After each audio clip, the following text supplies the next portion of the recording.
nuestra toma de decisiones diario. John Orberg plantea un ejemplo interesante. Imagina que te invitaron a comer, estás a dieta, pero te diste una gran comida de carne y estás satisfecho. Luego escuchas, sale postrecito, tu cuerpo dice, azúcar, qué rico. Tu mente, tu raciocinio dice, estoy satisfecho y estoy evitando el azúcar, pero tu voluntad es vencida por el démosle pues, pero 2 cucharitas. Con una voluntad débil sucumbes ante lo que le gusta a tu cuerpo. Pero, ¿tu alma? ¿Qué es tu alma? Eres tú en su totalidad. Puede significar vida, espíritu o ser vivo. Amigo, si te pregunto, ¿cómo estás? Me dirías, bien, aquí, pasándola. Pero si te pregunto, ¿cómo está tu alma? Y si te examinas con sinceridad, probablemente me dirías, triste, preocupado, ansioso. Si quieres tomar buenas decisiones, responde primero, ¿cómo está tu alma? Si no sientes paz, el camino es Jesús. Luego encomiéndale tus decisiones. El secreto de tus buenas decisiones es cuidar tu alma, ese sistema operativo que armoniza tus decisiones racionales, decisiones emocionales, tu creatividad e incluso eso que no controlas. Lo que te diferencia como ser humano es ese aliento de vida único que tienes. Cuida tu alma, busca a Jesús y las Escrituras te garantizan que te irá bien en todas tus decisiones y en la vida. ¡Feliz inicio de semana! ¡Gracias a Dios, hoy es lunes!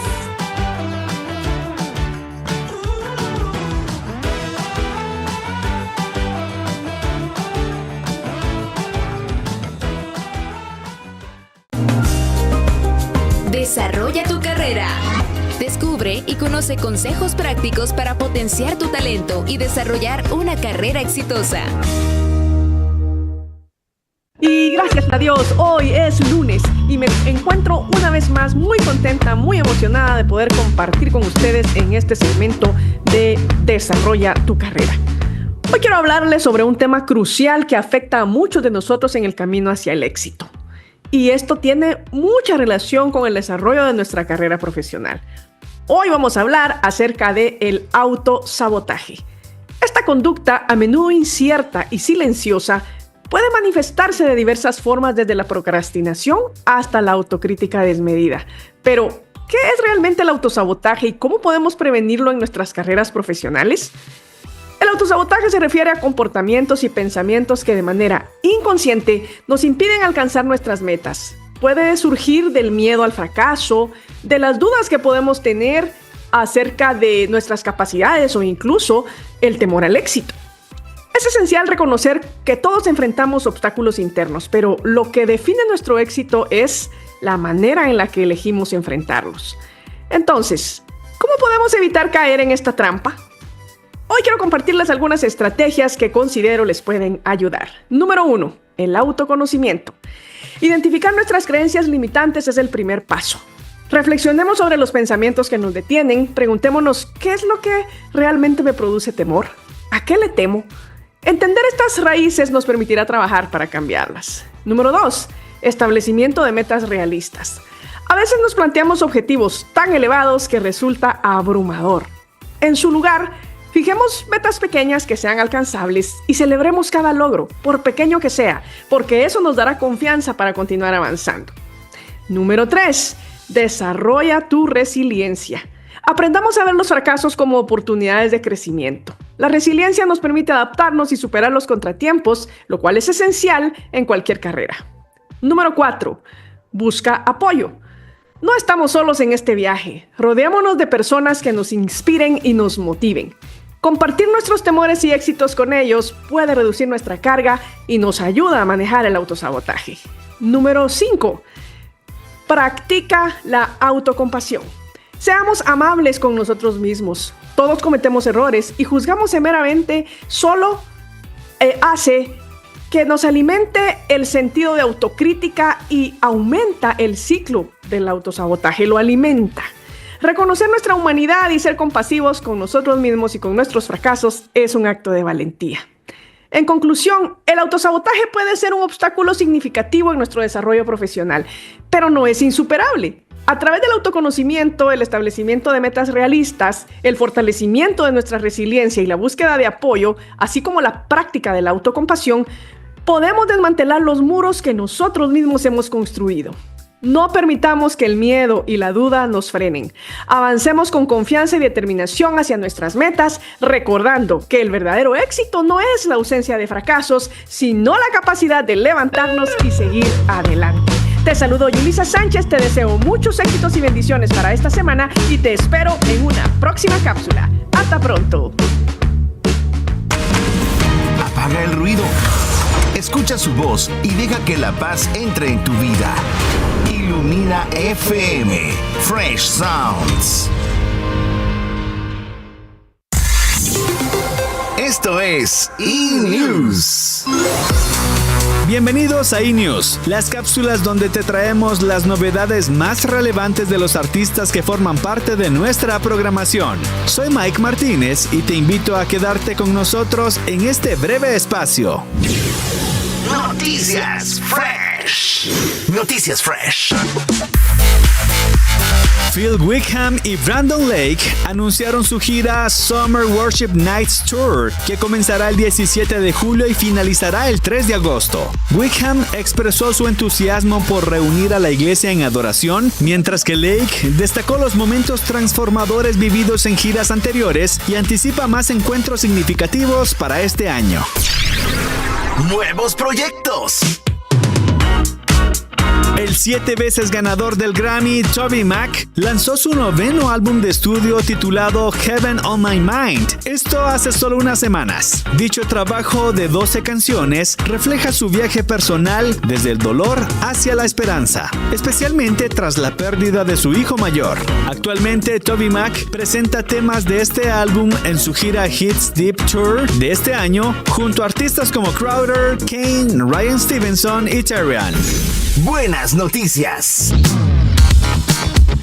Grace Graver y Daniel Springs lanzaron el sencillo My Favorite Part, un himno de prevención del suicidio que invita a los oyentes a esperar y experimentar la gracia milagrosa que Dios tiene planeada para ellos. La canción, inspirada en testimonios personales, resalta la gracia transformadora de Dios y busca brindar apoyo a quienes luchan con pensamientos de desesperanza.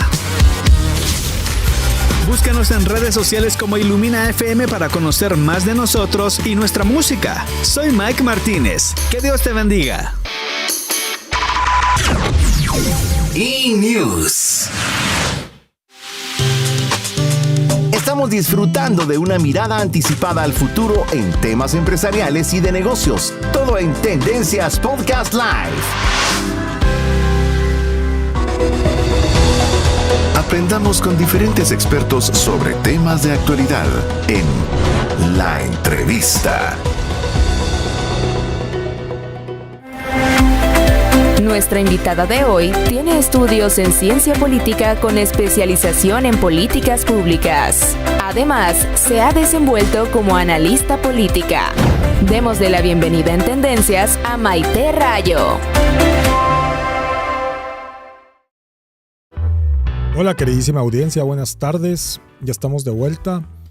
Muy emocionados hoy porque hay un tema que todos tenemos en la mente. ¿Qué va a pasar con Estados Unidos y Guatemala? Hay varias dudas. Hay optimismo también, creo yo que hay optimismo. La venida de Marco Rubio hace unas semanas yo creo que fue positiva, tal vez la más positiva de Centroamérica. Y aparte de eso nos acompaña Maite Rayo. Maite, le quiero dar un highlight a la audiencia. Maite es una excelente estudiante de la Universidad Francisco Marroquín. Es estudiante de la carrera de Ciencias Políticas, pero Maite ya tiene muchísima relevancia en los medios de análisis como medios independientes, además. Y estoy seguro que vamos a compartir y vamos a poder absorber muchísimo de lo que Maite tiene para contribuir con nosotros. ¿Cómo estás, Maite? Hola, Sergio, ¿qué tal? Mucho gusto. Gracias por la invitación. Creo que vamos a discutir un tema muy relevante, especialmente ahora que se está dando toda esta reestructuración, no solo a nivel interno de Estados Unidos, sino que también en las relaciones con América Latina y con el mundo. Entonces yo creo que vale la pena discutir qué estamos viendo en este momento y qué podremos esperar para el futuro. Buenísimo, estoy seguro que sí. Antes de eso, yo quiero compartir con ustedes brevemente de un personaje que se ve al fondo de esta película, de esta escena, que es Elon Musk. Y para eso le quiero recomendar un libro, que es la biografía de Elon Musk por Ashley Vance. Ashley Vance es un ex Bloomberg, un ex, porque hace poco dejó Bloomberg, después como 25 años. periodista de Bloomberg que hizo la biografía de Elon Musk en el 2017. ¿Por qué creo yo que es importante la biografía? Porque, aunque no me cabe la menor duda que en el momento que fue escrita, Elon Musk ya era muy relevante, fue previo a que tomara poder y en mi opinión es el empresario más poderoso del mundo en este momento. Antes de ser trillonario, además, es el hombre más rico del mundo, de los primeros de esta camada de pocos multimega architrillonarios que existen en el mundo. Entonces, yo quiero comentar un par de cosas que me llamaron la atención de la biografía. La primera cosa que quiero comentarle es que Elon Musk antes era demócrata. Hasta hace poco dejó de ser demócrata y algo particular de su personalidad que me llamó muchísimo la atención de la biografía es que Elon Musk, además de ser demócrata, tomó una causa que hasta ese momento era una causa de los demócratas, que era la descarbonización. Todo esto que está haciendo Donald Trump de drill, baby, drill, de vamos a perforar petróleo en nuestro propio país, hace 10 años para Elon Musk hubiera sido, según la biografía, un insulto. Sí y no, porque realmente el objetivo de Elon Musk, según el libro, es salvar a la humanidad. ¿Cómo la va a salvar? No lo sé. Tiene él su propia visión del mundo. Pero, ¿tú qué pensás de Elon Musk? Pues yo creo que algo que lo caracteriza a él, y creo que por eso también se lleva también con Trump, es esa mentalidad empresarial de ver el mundo. Él piensa en términos de eficiencia, en términos de ganar dinero, pero creo que también explica muy bien ese shift que vemos en Estados Unidos de gran parte de la población, ¿verdad? De que muchos eran pro la causa demócrata y ven que no funcionan las políticas, la economía está por los suelos, hay una crisis demográfica gigante. Entonces yo creo que ese cambio de perspectiva que él da y apoya con todo a Trump es una representación de gran parte de la población americana. Y creo que también algo que hay que tomar en cuenta es que Elon Musk creo que piensa en beneficio propio, pero también en beneficio de las empresas del país, que al final son las que atraen la inversión, atraen las ganancias, levantan la economía y es lo que beneficia a todos. Entonces, creo que también hay que tener cuidado también porque tiene una personalidad muy explosiva y Trump también la tiene. Sí. Y creo que en algún punto eso puede llegar a generar una explosión. Sí. Entonces, también ha demostrado algunas tendencias semi-autoritarias. Entonces yo creo que puede ser muy bueno de manera contenida. Y te des toda la razón. Según la biografía, Elon Musk es una persona visceral en muchos sentidos. No se le olvidan las cosas. Es curioso, pero el nombre de X que le puso a Twitter es una empresa que él fundó en el 2000. De hecho, algo así iba a llamarse PayPal. Le dijeron que no, porque PayPal no lo inventó. Yo todo este tiempo pensé, antes de leer la biografía, que él había hecho PayPal. Yo pensé que él había hecho Tesla. Oh, sorpresa, no hizo Tesla. Okay. Él compró Tesla. Echó a los fundadores. Y él es una persona que se queda con las cosas en la mente. Tiene un medio, dicen que tiene un medio autismo. Entonces es compulsivo. Tiene un nombre, cuando sos todo lo querés ordenar, se me olvidó el nombre. Obsesivo compulsivo. Obsesivo compulsivo. Pero aquí le van los datos curiosos que yo creo que es algo que podemos, cuando yo veo algunas cosas que dice Donald Trump, yo digo, ok, aquí vienen los paralelismos con lo que leí de Elon Musk. Viene Elon Musk y se da cuenta que tiene que competir con industrias que ya están altamente establecidas en Estados Unidos y que son una gran competencia. No estoy hablando de la industria solar. La industria solar le fue relativamente fácil porque tiene una empresa de paneles solares, de instalaciones solares.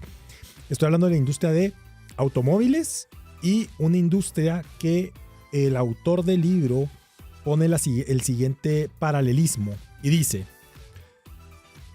Cuando Steve Jobs se metió con la industria musical, sufrió mucho, pero era un hombre muy poderoso. Lo logró enfrentar, pero se dio cuenta que la industria musical, entre comillas, norteamericana era, y perdóneme la vulgaridad, un asco. O sea, era gente que estaba dispuesta a matarte si te metías con ellos.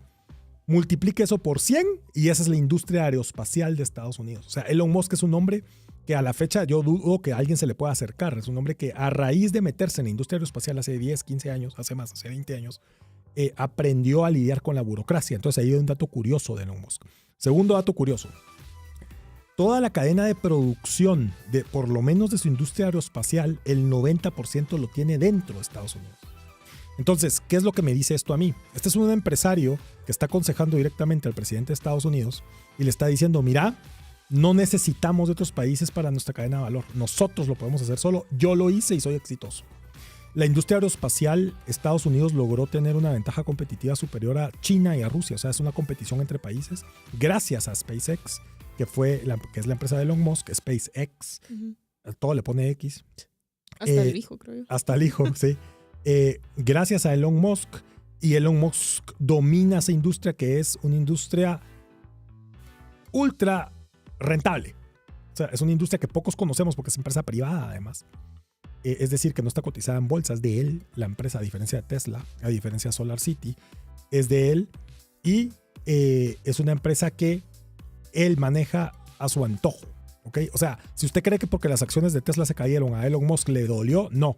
Él depende de SpaceX y SpaceX es lo que lo posiciona a él en el mercado.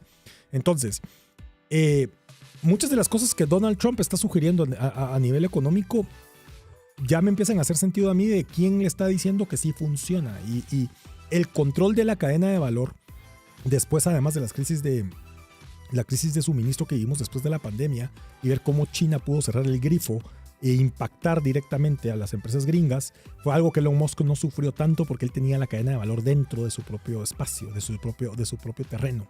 Entonces por ahí vamos viendo los paralelismos de este empresario surafricano, además no es norteamericano, que entró en la esfera gringa hace 20 años apenas, hace 25 años. Elon Musk llegó en el 2000 a Estados Unidos y se posicionó. Yo pensé también que había estudiado en MIT, no estudió en MIT, estudió en UPenn, estudió en Wharton, se graduó de Wharton, igual que Donald Trump. No lo sabía yo hasta que leí la biografía. Wharton es una universidad que a mí me gusta mucho y no sabía que se habían graduado de ahí. 30 43 88 88. Háganos preguntas de qué le gustaría saber, qué le gustaría que abordáramos en la conversación de hoy. Vamos a entrar ahora entonces a hablar de qué nos espera como guatemaltecos, como Guatemala en nuestra relación con Estados Unidos. Hay varios frentes que podríamos tratar para hablar del tema, pero yo quiero empezar con algo. ¿Qué te pareció la llegada de Marco Rubio hace unas semanas? ¿Cómo la viste? ¿Qué puntos importantes del discurso puedes rescatar? Pues yo creo que la visita de Marco Rubio aquí a Guatemala fue una de las, ya lo mencionaba antes, fue una de las más exitosas en todo Centroamérica, principalmente porque a diferencia de otros países como por ejemplo Panamá, no se vio un ejercicio de poder con la intención de tener injerencia en la política. Creo que también en ese momento se aprovecharon las habilidades clave que tiene el presidente Arévalo. Creo que eso es algo que se le puede rescatar. Él es un diplomático hecho y derecho y junto con el canciller en Washington manejaron muy bien esa relación. Creo que en ese momento tal vez el gobierno de Guatemala no veía a Estados Unidos como su aliado número uno en la región, principalmente después de que Donald Trump gana las elecciones.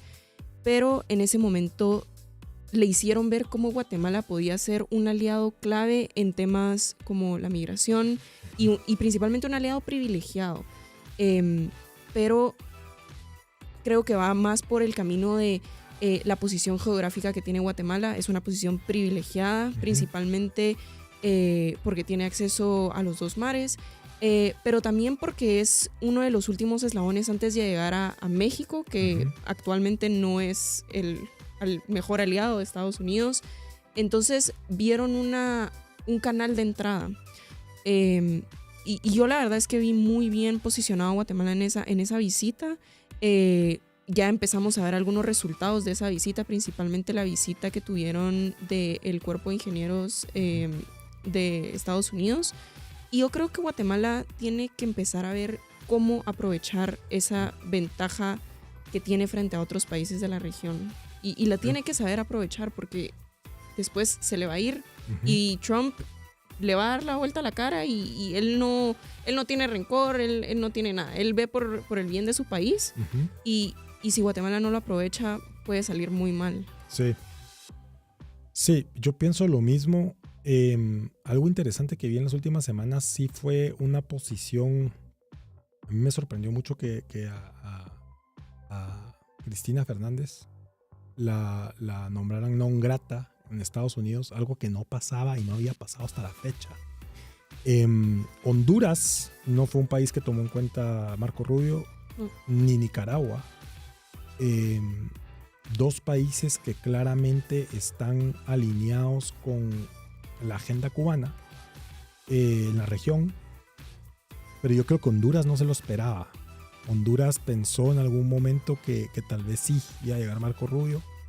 Se confiaron.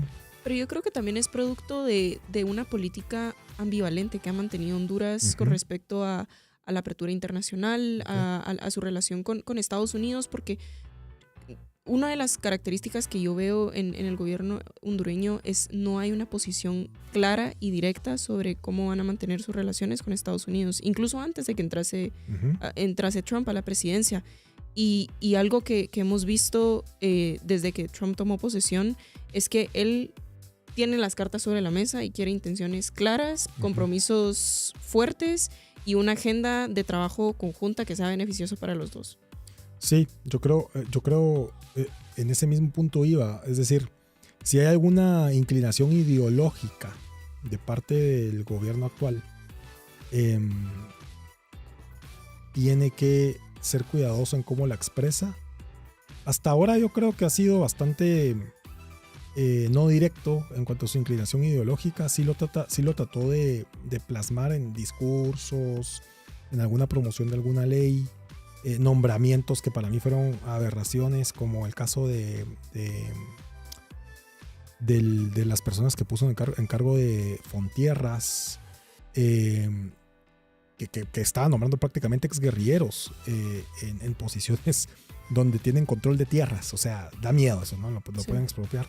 Yo creo que tiene que ser muy, muy cuidadoso el mensaje a lo interno de Bernardo Arévalo para todo su gabinete. Si fuera yo, les diría: la estrategia cambió, vamos a ser muy cuidadosos. No sé qué le pudieron haber dicho en Uruguay cuando fue. Nosotros, yo por lo menos que me muevo en esta línea de pensamiento, creo mucho en los vasos comunicantes.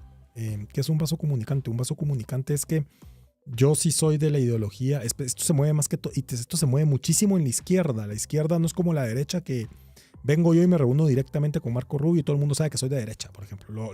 Hago un anuncio público. La izquierda es más sutil. La izquierda puede venir y nunca vamos a ver a Bernardo Arévalo tener una reunión cara a cara con algunos personajes, digámoslo de esta manera. Sí hay fotos de algunos miembros de su gabinete que están con personajes como Monedero. Ese es un vaso comunicante, por ejemplo. Pero haber ido a la toma de posesión de Uruguay pudo haber sido también pudo haberse aprovechado para que le dijeran algunos hints, ¿verdad? De qué puedes hacer, cómo puedes hacerlo, etcétera. Pero yo creo que los asesores de política internacional de Arévalo son bastante buenos, y eso tiene que ver con su herencia diplomática, como tú decís. En ese sentido, creo que podemos aprovechar varias cosas para con Estados Unidos. Y una de ellas es la posición de Guatemala en la OEA. ¿Por qué es importante la OEA? Pues yo creo que en los últimos años la OEA ha perdido relevancia, y creo que en el último mandato de el secretario general intentó recuperar esa posición de la OEA en la región. Creo que se ha convertido en una plataforma más de discusión, porque no hemos visto ninguna acción concreta por parte de la OEA en muchos, muchos años. Simplemente han sido posicionamientos, comunicados, etc.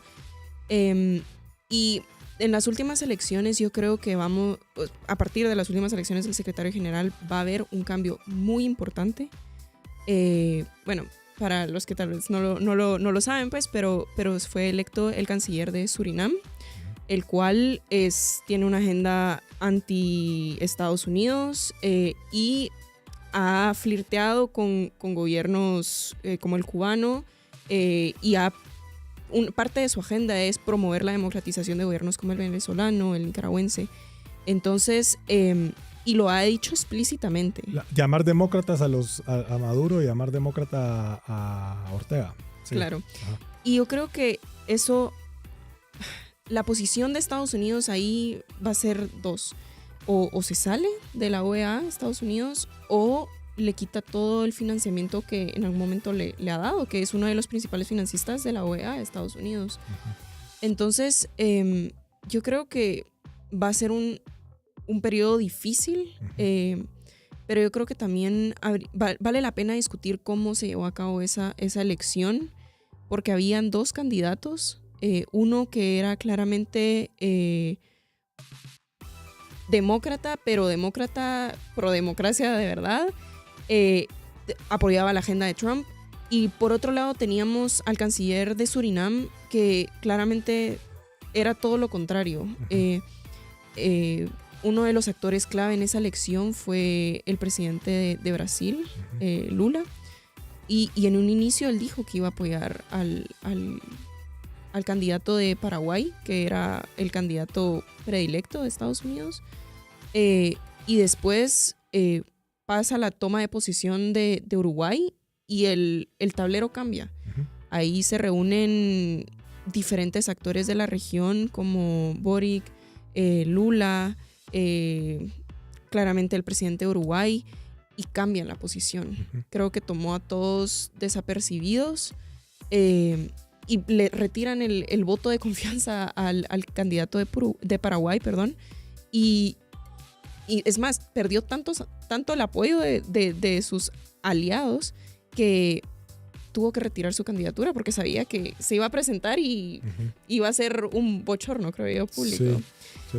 Dura 10 años el candidato a la OEA. Sí. Son 10 años que se va a quedar ahí. Hasta el 2030. Y no lo pueden mover. Es una posición, yo creo que se va a volver más estratégica ahorita, como frenando cualquier plan de Estados Unidos de intención de comunicar su política y también de qué información le va a llegar al gobierno norteamericano. Creo yo que por ahí va un poco el tema. Ahí Guatemala se puede volver relevante como un punto de inflexión. No lo creo porque tienen una canciller actual que claramente entre líneas ha apoyado a Venezuela. O sea, es de una línea colorada fuerte.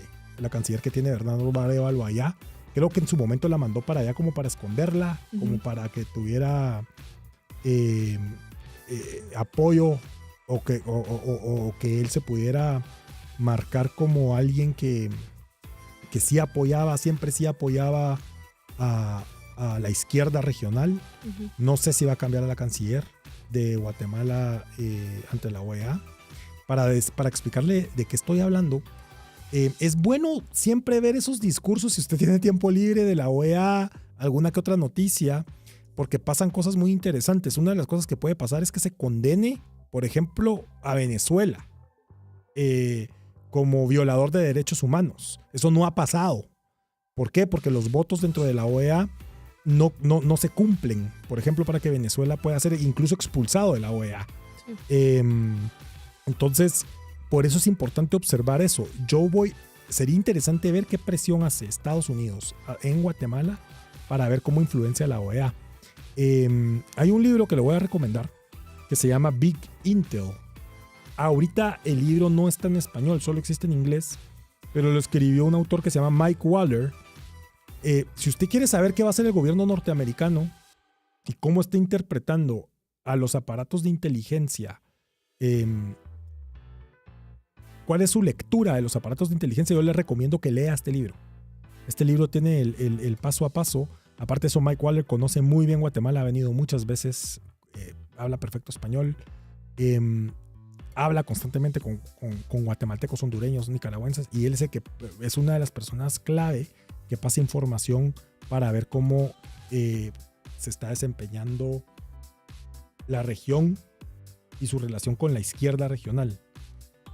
Yo creo que también otro actor clave en esta elección y más que todo en la agenda de la OEA y vale la pena discutir su presencia en la OEA, es CARICOM, la comunidad del Caribe, ¿verdad? Porque en esta elección 14 de los 18 votos necesarios para la elección del secretario general venían de esa alianza de países del Caribe, y ellos tienen un claro legado de su relación con Fidel Castro, posicionamientos claramente pro Venezuela, pro Nicaragua, y muchas de las cosas que pasan en la OEA o la falta de la condena del gobierno, la dictadura de Venezuela, es porque no permiten que avance por este tipo de votos a favor de un régimen que es...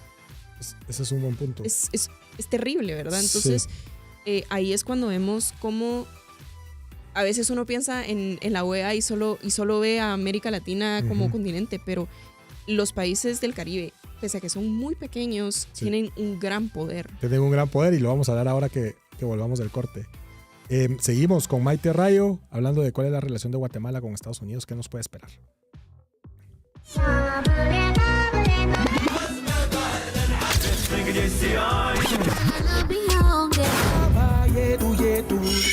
A veces la vida suena confusa.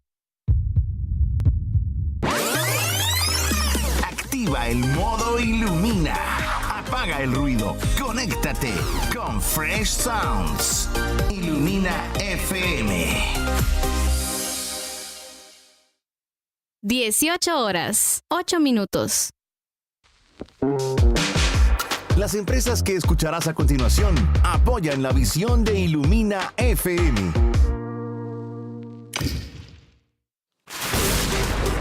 ¿Equipos dañados por tormentas eléctricas o sobrevoltajes? Actualmente los picos de voltaje son los responsables de daños a los equipos eléctricos en un 75%. Prevenga estos daños con supresores de transientes ProSurge.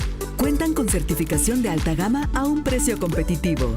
Cat Plus, generando soluciones eléctricas. Distribuidor autorizado de la marca ProSurge. ¿Listos para subir el volumen? Escuchas Ilumina FM, una radio fresh 24/7. Fresh Sounds.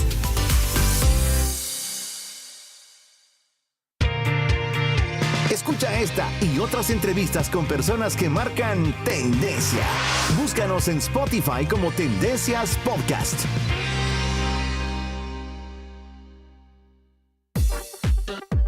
Estamos de vuelta, queridísima audiencia, con Maite Rayo, hablando de qué nos espera de esta relación entre Guatemala y Estados Unidos. Hablamos un poquito de Elon Musk para entender un poco quién está influenciando a Donald Trump. Recomendamos un libro que se llama Elon Musk por Ashley Vance, en donde habla de cómo él visualiza o cómo Elon Musk entendió él, desde su concepción, cómo debería de funcionar la economía y cómo proteger su cadena de producción, su cadena de valor. Y la posición ideológica actual de Elon Musk, que de repente cambió a derecha, ¿no? A derecha de Trump. Además, la visión de Elon Musk también es de eficiencias, algo que tiene mucho que ver con lo que está haciendo ahorita con Dodge. Él toda su vida profesional se dedicó a recortar costos.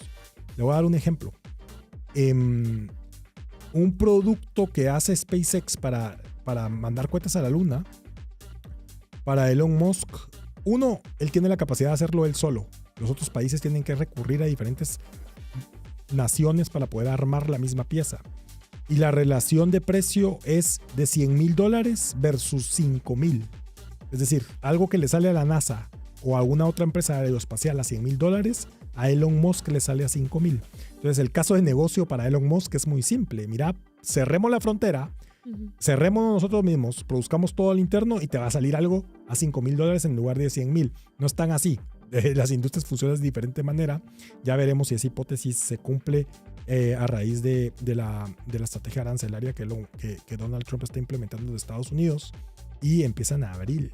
Sí. Muchas de las imposiciones arancelarias empiezan en abril. Hoy anunció unas nuevas. ¿Cuáles? Creo que es quienes les compren petróleo a Venezuela va a tener unos aranceles del 25%. Ah, ¿en serio? Sí. Y un poco la lógica de Trump es ser bilateral en su relación con los países. Es decir, la lógica de los aranceles ejemplifica esto muy bien. ¿Cuál es el trasfondo de esta lógica? El trasfondo de esta lógica es decir, ok, le voy a contar un poco cómo es la lógica de poner aranceles altos. Te voy a poner aranceles altos a lo que me querrás mandar a mi país, porque aunque como eso le va a costar más al consumidor, el consumidor va a preferir un producto local que va a salir más barato. Entonces eso te va a obligar a ti a que pongas tu empresa en mi país. Esa es la lógica. Sí. ¿Okay? Ese es un poco el trasfondo de esto. Aparte de entrar a otros mercados, ¿a qué me refiero? Te voy a poner un arancel alto para que tú me bajes los aranceles de tu país y yo pueda entrar a tu país. Entonces, ¿querés que te baje los aranceles que te puse? Perfecto, déjame entrar a tu país. El caso de la intención actual de Walmart seguir entrando y Amazon entrar de lleno a la India, por ejemplo. Ya se verbalizó que el deseo es que India baje sus aranceles si quiere que Estados Unidos le baje sus aranceles. Entonces va por ahí la lógica, un poco de expansión, de mantener una cadena de valor interna en Estados Unidos por temas estratégicos, cosa que yo creo, hay gente que dice que no, pero yo sí creo en esto. El latino no, el latino definitivamente no somos largoplacistas. El anglosajón es más largoplacista y el asiático es milenario. O sea, el asiático ya piensa en ojo que el cubano es igual, el cubano tiene esa herencia. Eso lo podemos hablar en otro programa, pero la lógica es a 100 años. Sí. Es probable que también parte de la estrategia que se esté formando ahorita en la alta política, como le dice a Juan Claudio Lechín, que lo hemos tenido acá, en la alta política, esto significa que no nos vamos a enterar nunca qué se cocinó. O sea, ¿por qué están tomando estas decisiones? Yo creo que va un poco en también cuidarse de China. Pero antes de llegar ahí, ¿qué está pasando con Estados Unidos y por qué cambió la lógica de tratemos a Latinoamérica como región y ahora voy a tratar país por país independientemente? Yo creo que Donald Trump se dio cuenta de que no podía ver a América Latina como un bloque. Cada país tiene sus propias tradiciones, su propia cultura, lleva sus políticas de forma muy diferente y por eso ha dejado de apostar por el multilateralismo. Ahora lo vimos con la visita de Marco Rubio a los diferentes países. No convocó a todos los países de la región y los sentó y habló con todos al mismo tiempo. Las visitas fueron individuales. Y yo creo que ahí también se abre una oportunidad para países como Guatemala para desligarse de un bloque al que podría pertenecer, a ese bloque de izquierda con el que a veces se le ha asociado, porque al llevar una política bilateral con Estados Unidos tiene la oportunidad de declarar sus propias intenciones y también para sacar una ventaja propia, porque, por ejemplo, lo veíamos con el acuerdo que hace con El Salvador sobre los migrantes y que van a entrar al CECOT. Al final, eso es un acuerdo que es entre estos dos países, pero para Estados Unidos ese acuerdo es secundario.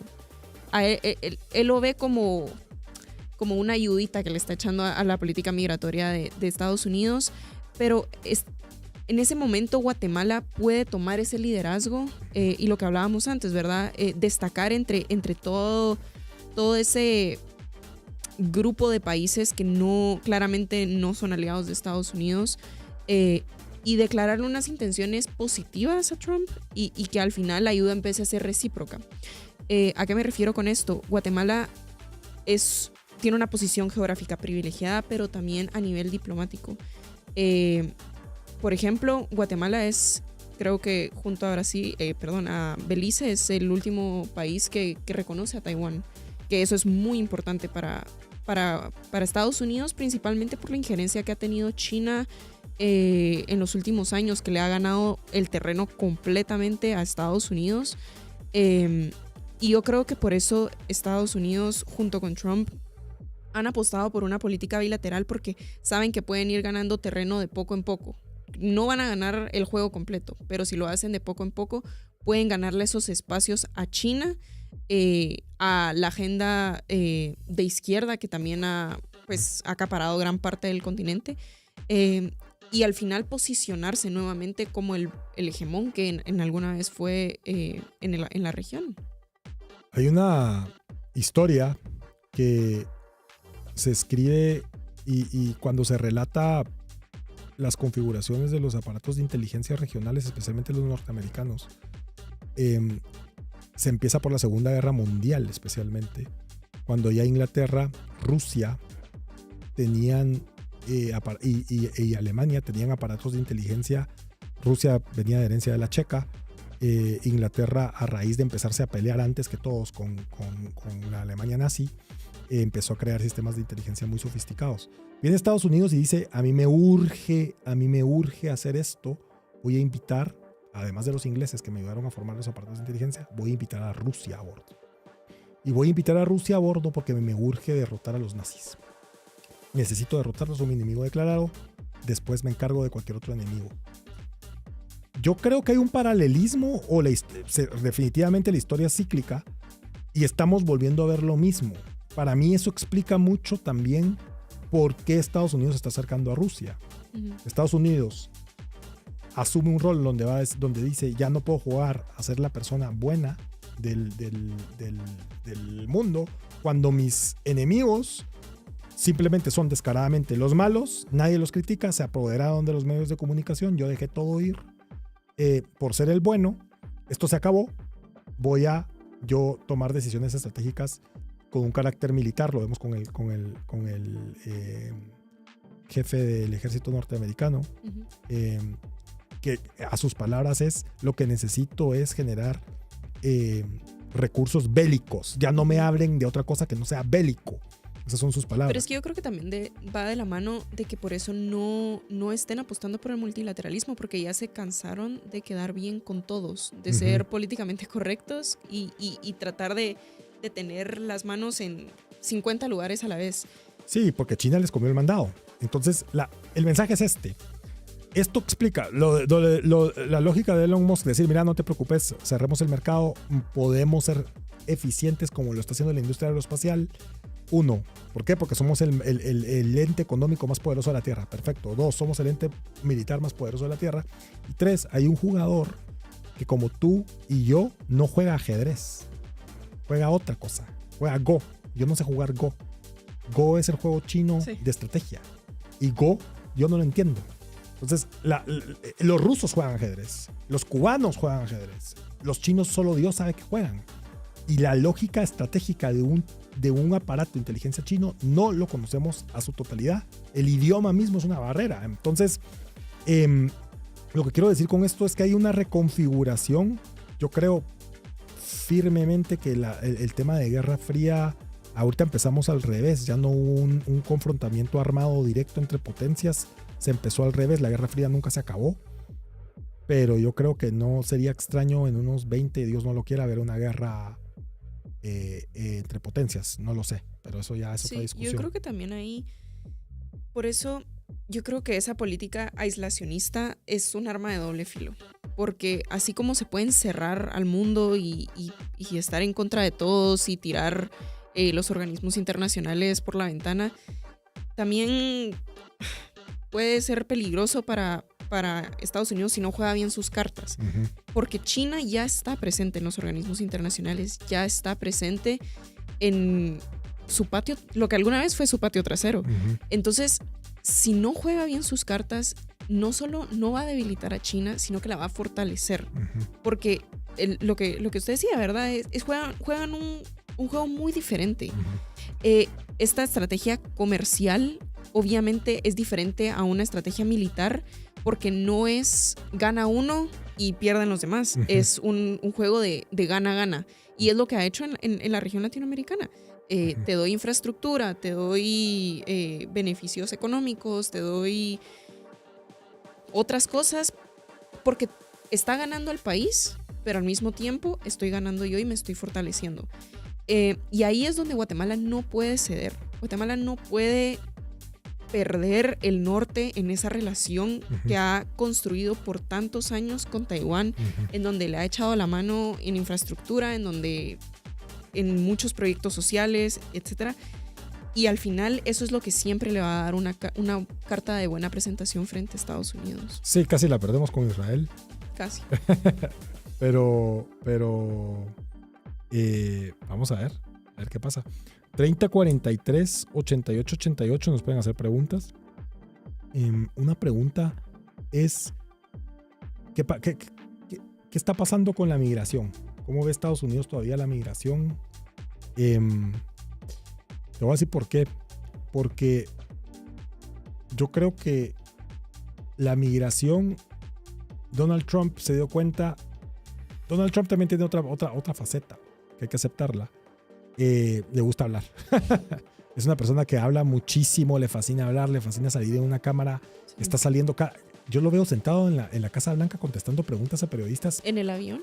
En el avión, pero las entrevistas con los periodistas son todos los días. Sí. Todos los días está sentado. A él le fascina, eso le da energía. Yo creo que si no duerme, si no tienes a su entrevista. Pero muchas cosas de las que dice no las hace tampoco. O sea, hay un bluff en su estrategia de negociación, es muy bluff. Él es una persona que se maneja con bluff, igual que Elon Musk. Hay que leer la biografía porque Elon Musk es muy similar. Promete fechas de lanzamiento de un producto y se tarda 3 años más en lanzarla. Es su estrategia también de negociación.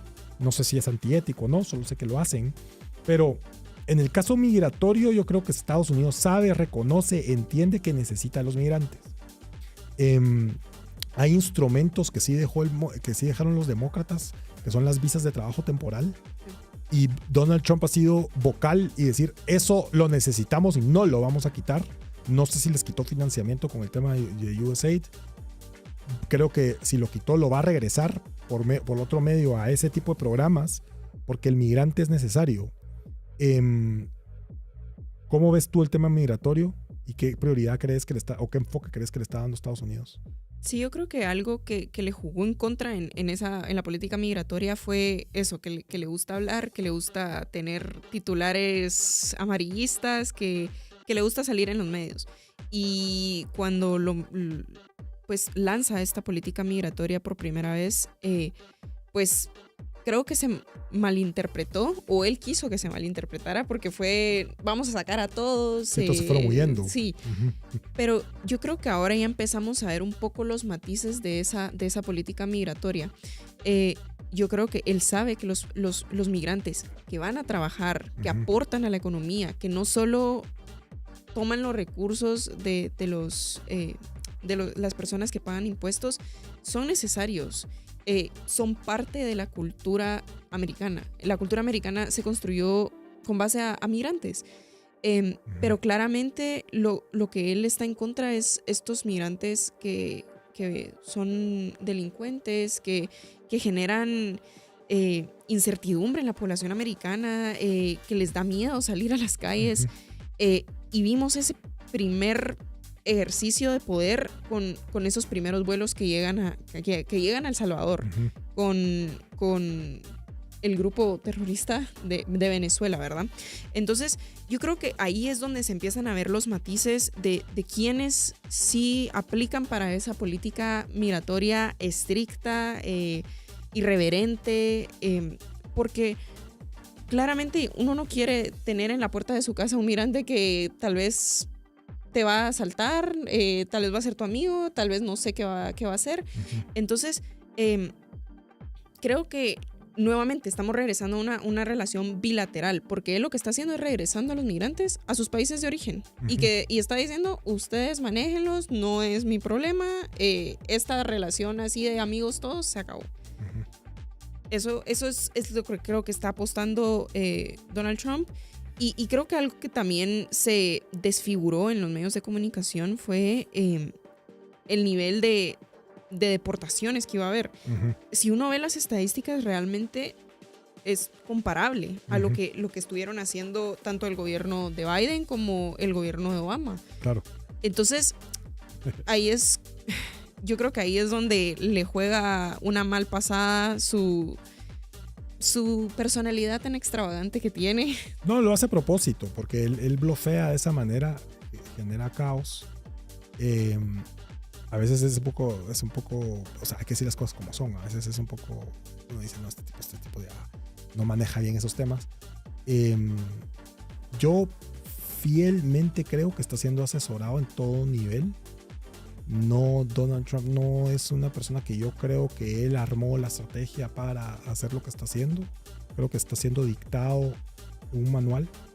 Nuevamente lea Big Intel, por favor, queridísima audiencia, porque para mí ese es el libro que describe paso a paso, o la interpretación por lo menos de qué está pasando a lo interno de los aparatos de inteligencia que fueron cooptados por diferentes actores. Estados Unidos sí fue invadido hasta cierto punto con una estrategia muy sutil por enemigos con experiencia milenaria. Es que eso es otra cosa. Estados Unidos era una nación muy joven, es muy joven, joven que la guatemalteca. Sí, ¿no? Sí, por 200 años más joven que la guatemalteca. Y de repente se enfrentó a enemigos que hasta ahora creo yo que está empezando a tomar en serio, porque un enemigo chino tiene experiencia de ¿qué? Miles de años en experiencia como noción de nación, digámoslo de esa manera, o sea, como noción de pertenencia, llamémoslo como querramos, pero varios politólogos han estado viendo, están diciendo que está diciendo unas aberraciones, pero yo creo que me entienden. Lo que quiero decir es, sí fue invadido Estados Unidos. El Tren de Aragua sí es un proyecto diseñado de manual por la izquierda para invadir Estados Unidos, por medio de invasiones migratorias, le están llamando, que son planificadas, son como pacíficas, olas migratorias. Europa ya está siendo invadida por Medio Oriente, por hombres adultos de edad de guerra, edad de militares. No llegan familias, llegan hombres adultos en forma, flacos, ágiles, fanáticos religiosos. A Estados Unidos llegaron hombres en edad adulta, jóvenes, con conocimiento de manejo de armas. O sea, es prácticamente un mini ejército que les mandaron y los tienen que sacar. Sí. Eso yo estoy totalmente de acuerdo con ellos. Lo que yo creo que debemos de empezarnos a sacar de la mente ya es el Estados Unidos bueno. Eso creo que ya no va a pasar. Tienen que cambiar ellos, no sé qué estrategia publicitaria van a empezar a usar para cambiar esa imagen. Creo que se va a comparar más a eso creo yo, más a un Estados Unidos tipo imperio, que tiene más que ver con una China y una Rusia, y decir, bueno, yo soy el actor principal, yo soy el líder de China y Rusia, digámoslo de esa manera. Ya no quiero ser el líder de Centroamérica, no, soy el líder de China y Rusia. Yo creo que por ahí puede ir también la lógica de ver esto. Tenemos una pregunta. Veamos, tenemos unas preguntas del público. El número para hacer preguntas es 3043-8888. ¿Por qué los empresarios no son... ¿Por qué no hay empresarios que gobiernen Guatemala si sabemos que los políticos siguen haciendo lo mismo? Lo van a ver de esa manera. Mire, fíjese que es una buena pregunta. A ver, yo creo que el empresario se dedica a hacer negocios. Para un empresario es difícil. Y yo creo que no está tan mal, fíjese. Le voy a decir por qué. Yo también he meditado sobre eso. No estaría mal si el político viene y dice, yo no me voy a meter a querer ser empresario, porque ahora vemos a todos los políticos que quieren ellos tener su propia empresa y de repente paran con millones de dólares. No está mal que el político quiera ser político y que haga política y que conozca la cosa pública bien y que la sepa manejar. El problema es cuando el político quiere ser empresario y político, y cuando el empresario quiere meterse a política. O sea, lo que quiero decir es, no está mal que el empresario tenga que decir en política, eso no está mal, pero no está bien que un empresario quiera aprovecharse de la política para ser empresario y que el político quiera aprovecharse del mundo privado para ser político. Entonces yo creo que la división de tareas no está mal. Eso es mi primer comentario. Es decir, si lo que estamos hablando es que el político deje de ser político para volverse empresario, lo veo muy bien. Y si el empresario deja de ser empresario para volverse político, lo veo muy bien. Ahora, ¿qué es lo que pasa con el empresario? Creo yo. El empresario tiene una lógica de yo tengo que seguir produciendo, el gobierno de turno va a durar 4 años, yo voy a durar décadas aquí. Entonces yo tengo que convivir con cualquiera que venga. O sea, yo tengo que pensar en que me tengo que llevar bien con el que está ahorita y me tengo que llevar bien con el que viene después. Es un poco la lógica que viene detrás. Hay otro libro que le voy a recomendar a la persona que me preguntó esto, que se llama Liberal Fascism, también solo está en inglés, pero explica perfectamente por qué el sector privado tuvo que empezarse a meter en política a raíz de la necesidad de hacer lobbying y que legalizaron el lobbying en Estados Unidos y después se democratizó. Pero esa es la parte mala, digamos. Pero yo creo que el empresario comete un error, ahí sí creo que comete un error en decir, a mí lo que me interesa es que la economía esté bien, lo político no me importa tanto, y le voy a dar un ejemplo. Nosotros en la calificación riesgo país de Guatemala estamos muy bien parados, somos BB+. Solo Guatemala y Panamá tiene la calificación riesgo país que somos los líderes. Guatemala es el líder centroamericano económicamente hablando. Pero ¿cómo es posible eso si políticamente sufrimos tanto? La infraestructura sufre tanto. Bueno, eso es posible porque el mundo privado dijo, no me interesa la política, solo me interesa que lo económico esté bien. Y oh sorpresa, creamos un monstruo. ¿Okay? Yo creo, y ahí sí estoy totalmente de acuerdo, que el sector privado tiene que exigirle al mundo político y tiene que ser capaz de poder formular preguntas que le tienen que contestar. Eso sí, yo estoy totalmente de acuerdo. Y capaz de poder elegir gobernantes que sean afines a producir, o sea, a que la cosa salga adelante. Eso sí, yo estoy totalmente de acuerdo. Yo creo que es un error pensar así, de que la cosa económica funcione y lo político se quede igual, porque vea qué nos está pasando ahora. Pensamos por mucho tiempo que económicamente no podíamos más que crecer, pero hay un momento donde hoy en día ya no podemos dejar de lado lo político. Entonces, mi respuesta para esto es, yo creo que la división de tareas está bien. El empresario va a pensar siempre, creo yo tengo que convivir, en 4 años se va el político, no puedo, al empresario le da un poco de cosa tomar partido, digámoslo de esa manera, si es que quiere dar una cara política de frente. Hay instituciones, hay cámaras, etcétera, donde tal vez puede convivir más y es más largoplacista la posición, pero yo creo que ya llegamos a un punto donde ya no podemos descuidar lo político, Maite. O sea, ya tenemos que meternos todos y a ver, sector privado somos todos, nada de que solo el empresario grande que conoce, no, o sea, el sector privado ya nos volvimos todos los que no estamos en la cosa pública.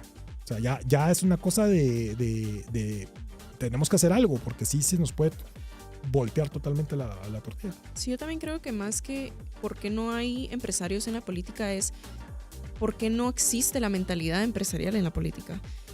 Porque a veces uno piensa que el que está de político solo piensa en el bien común, en el bien de todos y que es un angelito, pero realmente sigue siendo la misma persona que actúa por intereses propios, intereses individuales, y tal vez después dentro de ellos está el bien común. Sí. Pero yo creo que lo que usted decía, ¿verdad? Que el empresario exija, porque al final el gobierno no actúa bajo parámetros de estándares, no eficiencia, cumplimiento de tareas, objetivos.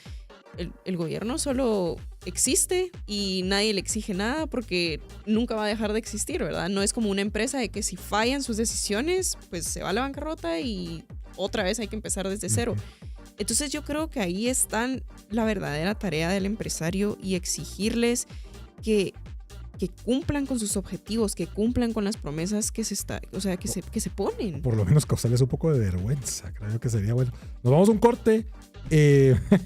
Vamos a regresar con otra pregunta, que es ¿qué pasarán con los bloques económicos a nivel del mundo? Una buena pregunta. La vamos a responder después de corte, por favor. Queridísima audiencia, quédese con nosotros. Y al volver, seguimos hablando de este tema, cuál va a ser la relación de Guatemala con Estados Unidos. Gracias.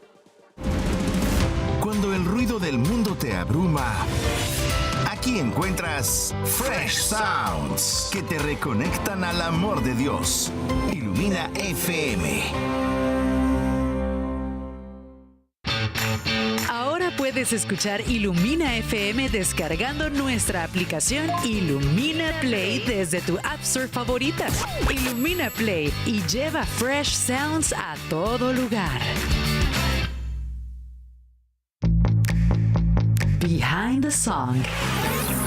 Jordan Smith es un talentoso artista originario de Kentucky. Su increíble habilidad empezó a popularizarse al ser el ganador de la temporada 9 del programa de televisión The Voice en 2015. Su debut, Something Beautiful, entró en el Billboard Top 200 en el puesto número 2 e hizo historia como el debut más alto de la historia y el mayor vendedor en la primera semana de un ganador de The Voice. Jordan Smith es un artista fresh en Ilumina FM. Te saluda Juliana Cartagena.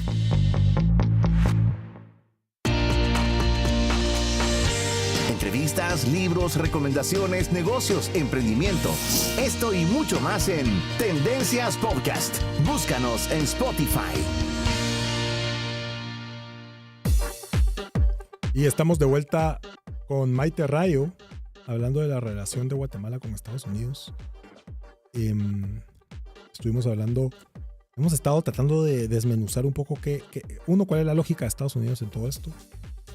Llevaría mucho tiempo, pero algunas pistas es quién es Elon Musk. Otra pista también es cómo actúa Donald Trump, la forma de ver bilateralmente el mundo más que por bloques. Y yo creo que eso responde un poco a la pregunta de la audiencia. ¿Qué va a pasar con los bloques a nivel global? Yo creo que como poder de negociación, como oferente a Estados Unidos, hay una oportunidad ahora más que nunca. Porque sí, el dinero manda. Es decir, si logramos negociar y pararnos también en una estrategia centroamericana, por ejemplo, en temas productivos, yo creo que sí podríamos tener cierta ventaja. Lo que pasa es que tenemos que ponernos todos de acuerdo. El tema de bloques ha venido siendo desafiado por esta postura de derecha. Javier Milei, desde el principio, por ejemplo, fue muy claro en decir que le parecía mucha burocracia el tema de los bloques en el Cono Sur, Mercosur, por ejemplo. Y Javier Milei sí logró hacer un cambio a lo interno macroeconómicamente en Argentina que tuvo un impacto directo en Mercosur. Entonces yo creo que el tema de los bloques ahora está siendo desafiado, especialmente también porque no creo que ni siquiera la OMC, el Organismo Mundial de Comercio, quiera tomar alguna posición, porque también está bajo escrutinio de sus mayores donantes, de su mayor donante, que es Estados Unidos. Entonces yo creo que vamos a ver una reconfiguración de cómo se comportan los bloques. Esa es mi opinión. No creo que China tome una postura de líder comprador del mundo, especialmente porque tiene temas internos muy dramáticos ahorita. China está pasando un colapso económico fuerte. Tiene mucho que ver también porque Trump lo está desafiando de frente. Sabe que China ahorita está débil también. Eso, y Rusia también lo sabe. Entonces se tienen que mover ahorita antes de que tome fuerzas. Quitarle cuota de mercado, quitarle capacidad de producción, quitarle clientes, desafiarla militarmente en la región, etcétera, etcétera, etcétera. Son varias tareas que tiene el nuevo orden mundial. No sé todavía si le podemos llamar de esa manera, pero pronto creo que sí.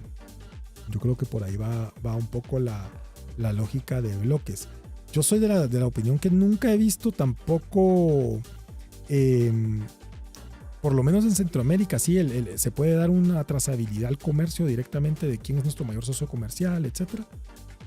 Hay temas de cuotas, de aranceles, que está ligado a los aranceles. Trump lo está desafiando y deshaciendo desde de principio a fin, es decir, parece no está tomando en cuenta ninguna de las reglas de contingentes, etc. Trump lo está viendo como algo que no le importa porque es la demanda global. Entonces yo creo que el tema de bloques definitivamente se va a ver desafiado. No sé si eso es bueno o malo. Sí sé que hay una correlación directa entre menor comercio mundial, mayor posibilidad de una guerra, por ejemplo. Sí. Pero ya veíamos venir con el nearshoring antes de la pandemia algo de el comercio ha venido desacelerándose desde hace mucho tiempo. Tampoco es casualidad. Nuevamente, a Trump le gusta hablar. Sí, yo creo que también la lógica de los bloques económicos a nivel mundial va mucho de la mano de esta idea del dinero manda. Uh-huh. Al final, Estados Unidos por muchos años ha sido el principal financista de grandes organizaciones, desde la OTAN hasta la OEA, a la OMC, ¿verdad? Entonces ya hemos visto cómo Estados Unidos ha puesto su límite, por ejemplo, con la OTAN, que dijo, hasta aquí se acabó, yo ya no voy a financiar la defensa de Europa. Y eso ha avivado esa chispa de liderazgo dentro de los gobiernos europeos. Sí. Y yo creo que al final, visto desde una perspectiva política, es bueno, porque estaban dormidos. O sea, en Europa los gobiernos estaban completamente dormidos. Desde que Merkel dejó la Cancillería en Alemania, no había un líder claro en Europa. Y claramente esa declaración de Trump levantó las alarmas en toda Europa y avivó. Uh-huh. Puede pasar lo mismo aquí en América Latina. Yo creo que hemos visto que todos los gobiernos han quedado muy dormidos, muy tranquilos, porque saben que Estados Unidos siempre está ahí dándoles el dinero que necesitaban. Y yo creo que mucho de esto lo vemos tanto desde la derecha con líderes como Milei, pero también desde la izquierda. Lula tiene un claro proyecto de recuperar el liderazgo que en algún momento tuvo Brasil en la región. Él ha tratado de recuperar Mercosur y él a la cabeza. Y también no hay que olvidar los BRICS. Esto es claramente una alianza anti-Estados Unidos que yo creo que desde que Trump llegó a la presidencia es menos probable que tenga éxito, principalmente su estrategia de la desdolarización. Pero yo creo que también va a avivar a otros gobiernos a que empiecen a tomar esa iniciativa de querer tomar el liderazgo, porque Estados Unidos ya no va a estar ahí echándoles la palma a la espalda, ¿verdad? Yo sí no creo que China tome ese liderazgo. Va a estar ahí y va a estar en las sombras, y yo creo que eso es peor porque no se saben cuáles son las intenciones. Por ejemplo, en Centroamérica está como uno de los miembros observadores en la SICA. ¿Ah, sí? Entonces, junto con Rusia. Entonces, ahí están y están presentes tal vez por debajo de agua. Y en cualquier momento, lo mencionaba antes, en cualquier momento Estados Unidos se descuida y le ganaron el terreno. Pero yo creo que sí va a haber una reconfiguración muy importante, y yo sí considero que va a haber un nuevo orden mundial, porque Trump, a diferencia de lo que era Biden, no ve a Rusia como el enemigo. Él sí ve a China como su enemigo y lo tiene clarísimo. Y eso va a tener un impacto muy importante en la región de América Latina. Y ahí es donde países como Guatemala tienen que emplear todo su armamento diplomático y dejarle su agenda muy clara, porque si no va a entrar en un grupo de países en donde va a quedar muy mal parado. Y estos cambios que está haciendo Trump a lo interno del gobierno de Estados Unidos no son para 4 años. Yo creo que son cambios que se van a quedar, principalmente por toda este cierre de estas agencias o proyectos que siempre han estado, o sea, creo que siempre habían estado en la región y ahora ya no van a estar. Y eso cambia mucho lo que está en juego. Y yo creo que ahí es donde tenemos que repensar la estrategia de Estados Unidos con países como Guatemala, porque si ya no va a estar el financiamiento para proyectos sociales, para proyectos con una agenda que digamos de izquierda, progresista, ese dinero no va a desaparecer, el dinero va a estar ahí, pero entonces ¿hacia dónde se tiene que dirigir? Yo creo que ahí está la verdadera pregunta de si no va a estar en USAID o no va a estar en alguna otra agencia que tradicionalmente había estado presente en Guatemala, ¿hacia dónde vamos a dirigir esos esfuerzos que ahora están en el aire? Yo creo que sí, yo creo que lo que tenemos que aceptar como país es que no va a venir un caballo blanco a salvarnos. Eso hay que aceptarlo.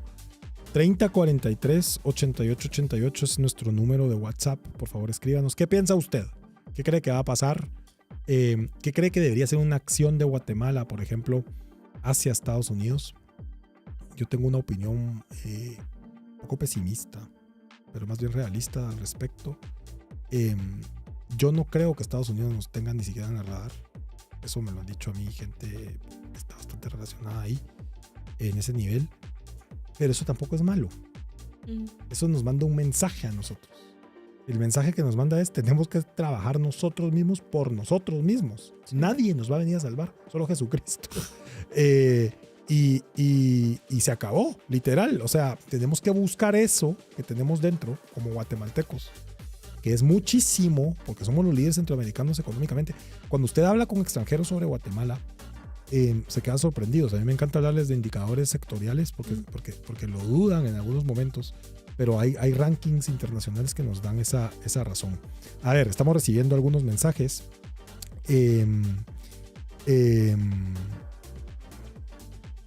Mucha de la gente hemos pensado por décadas que Estados Unidos iba a ser los gringos no van a dejar que nos pase esto. Los gringos no van a dejar, seguramente los gringos van a hacer eso. Eso no existe, eso es una falacia. Eso sí pasó cuando hubo influencia de la izquierda, curiosamente. Con la derecha no pasa. La derecha no va a agarrar el teléfono. Sí pasa, pero no es tan ingerente como la izquierda en algunos casos. Cuando estuvo Donald Trump, sí lo fue. Ese es un dato curioso. Tuvo un caso. Maite todavía está en el colegio, creo yo, cuando estaba Jimmy Morales. Sí.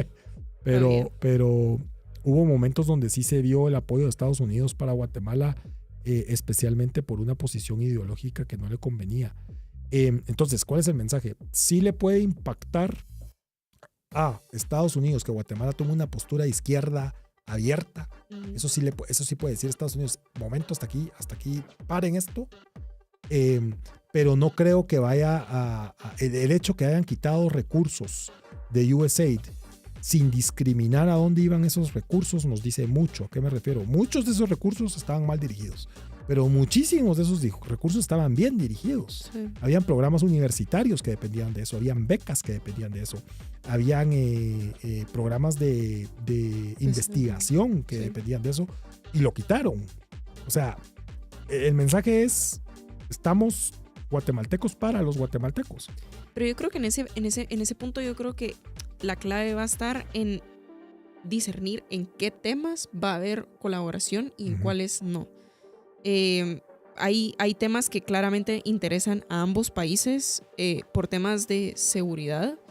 Por ejemplo, que va un poco de la mano con la migración, pues, pero temas de narcotráfico. Yo creo que ese tema le interesa tanto a Guatemala como a Estados Unidos, y es un tema en donde sí puede haber una colaboración beneficiosa y más que todo no de injerencia sobre cómo hacer las políticas de seguridad o así, sino que más un intercambio de know-how, un intercambio institucional de cómo van a colaborar para manejar esta situación que amenaza a ambos países. Pero en ese punto yo creo que Guatemala tiene mucho camino por recorrer, porque en temas de seguridad no es tan fácil como un programa social de trajeron el dinero y se aplica, se compran las cosas, se dan y se acabó. En temas de seguridad como el narcotráfico tiene que llevar de la mano un trabajo de construcción institucional que todavía no tenemos.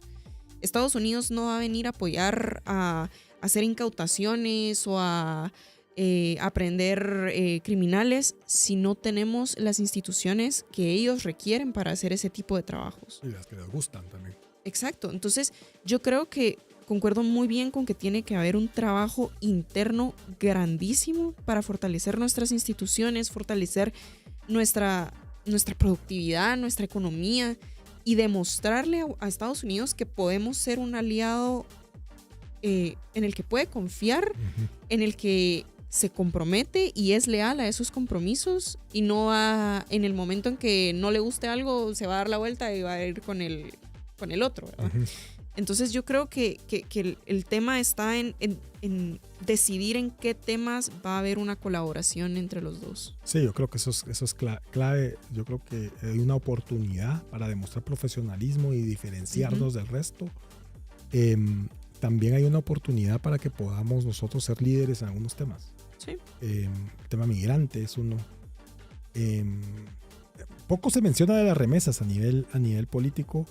Yo creo que es uno de los temas más relevantes. Representa, yo digo que ya debe representar más del 25% de nuestro PIB, alrededor del 25%. Es un fondo de emergencia que tiene Guatemala ahí. El resto de los países que no tienen remesas manejan fondos de emergencia. Guatemala tiene fondos, pero nosotros tenemos un fondo. Un megafondo. Un megafondo que representa el 25% de nuestro PIB. Eso no lo podemos perder. No nos podemos dar ese lujo de perder. Nuestros indicadores macroeconómicos se verían altamente afectados, aunque nuestra recaudación fiscal está muy bien. Nuestra deuda pública también es baja. Pero si perdemos las remesas sería un golpe fuerte. Yo creo que el migrante guatemalteco no lo ven mal en Estados Unidos. Yo creo que hay una oportunidad para fortalecer el tema del tráfico aéreo migrante. O sea, la migración regular y no irregular. Quiero ver si nos da tiempo de hablar de otro tema relacionado con esto. Y quiero leer un poco las preguntas del público. Quizás suene absurdo pensar que Estados Unidos puede anexar a Guatemala o Centroamérica. Yo creo que, no sé si anexar, pero tal vez sí. Uno a veces se pregunta por qué Estados Unidos no le pone tanta atención a esta parte del mundo, porque la verdad es que no le pone tanta atención a esta parte del mundo. Yo creo que lo que debería de pasar es que nosotros le propongamos proyectos a Estados Unidos de trabajo en conjunto y que sí sean regionales. Yo creo que eso sí puede ser importante, especialmente por ideas que se han mencionado de hacer un canal seco. Sí. Yo vengo escuchando la historia del canal seco hace 2 décadas. Honduras dijo que le iba a hacer ellos con dinero norteamericano. Yo no sé qué pasó con eso al final. Después dijo, ¿te acuerdas de la noticia el año pasado? Después Nicaragua ya había dicho que ellos lo iban a hacer. Guatemala, yo me acuerdo de una historia medio de terror que Rosana Valdetti se robó el proyecto. Un montón de historias, relacionadas con el canal seco. Yo no creo que vaya a pasar en las próximas 2 décadas el canal seco, porque no hay voluntad política y con la estructura burocrática que tenemos ahorita es imposible. Es imposible. Pero sí hay proyectos de interconexión de infraestructura que sí los veo más realistas. Por ejemplo, hacer rápido el paso entre Centroamérica comercial. Eso lo veo como algo ventajoso, y que pase por México. La infraestructura de México es muy buena. O sea, y la de El Salvador me están contando, yo no he ido a El Salvador. Sí, hace años. Está muy buena. Dicen que está muy buena. Guatemala tiene un desafío fuerte en infraestructura, que ya todos nos dimos cuenta. Si Guatemala arregla el tema de la infraestructura, según CABI, Central America Business Intelligence, Paulo de León, el PIB de Guatemala puede crecer el 4% al año. Solo se arregla la infraestructura. O sea, ahí va un mensaje para cualquiera que nos esté escuchando que vaya a ser presidente en la próxima vuelta. Arregle la infraestructura y eso nos va a arreglar bastantes problemas. Veamos otra pregunta. ¿Tú qué pensás de eso? Yo la verdad es que sí, creo que ahí está lo que hablábamos antes, ¿verdad? De despertar esa chispa en los gobiernos nacionales de que digan, bueno, así va a ser el juego, así de realista, así de crudo, pues entonces nosotros también vamos a empezar a proponer. Pero claramente eso va de la mano de que exista una voluntad política y no una mentalidad cortoplacista como hemos visto en los últimos, yo creo que desde que yo me acuerdo, pues, porque no hay proyectos que se mantengan en el tiempo. Solo se quieren colgar la medallita y salir bien por un momento y ya, se acabó. La mentalidad en Estados Unidos es muy diferente, y especialmente ahora con Donald Trump, él está viendo hacia adelante y no hay nada que lo vaya a parar. Y ahí es donde claramente tenemos que invertir un esfuerzo grandísimo como ciudadanos, en el cual le exijamos a nuestro gobierno y les digamos, ok, si así va a ser el juego, hay que ponernos a la altura. No nos podemos quedar de brazos cruzados y ver cómo nos pasan aplastando en el camino. ¿Cómo se le exige a un gobierno, por ejemplo? ¿Cuál es la forma en que le podemos exigir al gobierno? Hoy con las redes sociales creo que es un poco más... Por ejemplo, algo que me pareció interesante fue el tema de Kevin Maluf, que lograron medio revertir la cosa, que no sé si ya está libre. Sí. Pero ¿cómo le exigimos a un gobierno? Yo creo que hay dos formas en las que se puede hacer. Una forma que es negativa, y no estoy de acuerdo con lo que vimos la semana pasada aquí en Guatemala, que claramente era una exigencia total al gobierno, pero no era la forma de hacerlo. Yo creo que hay formas institucionales de hacerlo. Redes sociales yo lo veo como algo difícil, porque es muy fácil silenciar a las personas que no nos gustan los comentarios o así. Yo creo que sí hay que recuperar esa idea de sociedad civil, una sociedad civil participativa, una sociedad civil informada, y que realmente informada desde todas las perspectivas, no solo desde la ideología que compartimos, sino que también escuchar al otro lado y entender cómo piensa para poder realmente construir una propuesta de valor, porque yo creo que el valor no solo está en la crítica, sino que en la propuesta. Y yo creo que eso es algo que hemos perdido muchísimo como guatemaltecos, porque es muy fácil criticar sentado en mi casa, esperando al próximo gobierno para ver qué hace. Yo creo que hay que empezar a generar alternativas viables, alternativas que vengan desde la ciudadanía, no seguir esperando que esta iluminación nos venga desde el gobierno, porque no, ya vimos que no va a pasar. Pero yo sí creo que, y yo sí tengo esperanza por lo menos en mi generación, de que veo activaciones políticas muy importantes. ¿Ah, sí? Sí. Eso está importante saberlo. Pero sí, o sea, creo que hay que empezar a empezar a criticar junto con la generación de propuestas de valor. Yo el comentario que le tengo a la audiencia, siempre lo digo, yo toda mi vida me he dedicado al sector privado, nunca he pasado por lo público. Tuve la ventaja de, por razones de la vida, estudiar una carrera que me empapó un poco del sector de análisis político. Después me dediqué al mundo financiero, económico, y 100% de empresa privada. Pero lo que yo sí creo que es importante es también informarnos muy bien. O sea, ya se acabó. Hay que leer noticias, hay que hablar con gente que sabe política, hay que estar enterado de qué leyes están pasando en el Congreso, hay que estar enterado qué actores quién, etcétera, etcétera, etcétera. Y dicho eso, ahora nos toca enterarnos también de qué está pasando con Estados Unidos y cuál es la intención de Estados Unidos con nosotros. Para el sector privado, también ver qué posición está teniendo la demanda norteamericana para ver oportunidades comerciales. Creo que también es un tema importante que espero podamos tratar acá pronto. Pero creo que también hay oportunidades en varios sentidos. ¿Algún comentario, Maite? Ya se nos acabó el tiempo. Pues yo la verdad es que creo que es momento de escuchar en todo sentido. Informarnos, ahora tenemos la información literalmente en la palma de nuestras manos. También escuchar qué es lo que está pasando más allá de nuestras fronteras. Ya no se vale ser ignorante.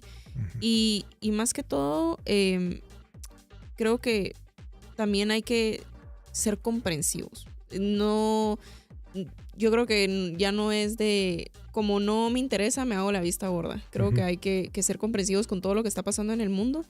Y creo que espacios como este, que hay discusión, vale mucho la pena. No solo informarse así a lo loco, sino que también escuchar un punto crítico sobre lo que está pasando. Y de verdad, yo soy de la idea de que es muy importante involucrarse. Sí. Y participar en todo sentido. ¿Algún libro que querrás recomendar para que la gente empiece a generar esa intuición analítica? Bueno, justo antes del programa estábamos hablando con toda esta idea de lo que está pasando con China en la región y todo. Hay un libro muy bueno que se llama The China Dilemma del autor Ryan Young. No sé si está traducido en español, pero se lo recomiendo muchísimo porque hace un análisis exhaustivo de lo que está pasando en China, y yo creo que también explica mucho de este declive que está viviendo ahora. Así que perfecto. Si les interesa. Buenísimo. Yo, como siempre, agradecidísimo de estar acá. Muchísimas gracias, queridísima audiencia. Espero que nos veamos pronto. Gracias. Tendencias es una producción de Ilumina FM. Conoce más visitando ilumina.fm.